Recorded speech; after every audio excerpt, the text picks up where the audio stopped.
এইবার সব ধরনের ব্যাংক থেকে টাকা উত্তোলনে নিষেধাজ্ঞা পড়েছে অ্যাসালাম গ্রুপের উপর।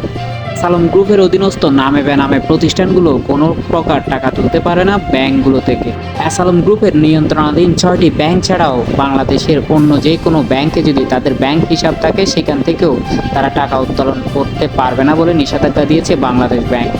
বাংলাদেশ ব্যাংক আরও জানায় তারা দল গঠন করে দিয়েছে যারা ইতোমধ্যে কাজ শুরু করে দিয়েছে অ্যাসালাম গ্রুপের কোথায় কোন অ্যাকাউন্ট আছে এবং কোন কোন ব্যাংক থেকে লেনদেন করে সেগুলো যাচাই বাছাই করানোর জন্য।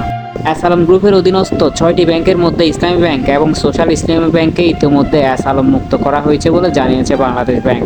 ইসলামী ব্যাংক এবং সোশ্যাল ইসলামী ব্যাংকের পরে অন্যান্য ব্যাংকগুলো থেকেও আগের পরিচালনা পরিষদ ভেঙে দিয়ে নতুন পরিচালনা পরিষদ গঠন করে অ্যাসালাম মুক্ত করা হবে বলে জানানো হয়। এদিকে অ্যাসালাম গ্রুপ তার পরিবারের সদস্য এবং প্রতিষ্ঠানসমূহ নামে যদি ক্রেডিট কার্ড থেকে থাকে তা থেকেও কোনোরূপ সুবিধা পাবে না তারা। ক্রেডিট কার্ডেও নিষেধাজ্ঞা প্রদান করা হয়েছে।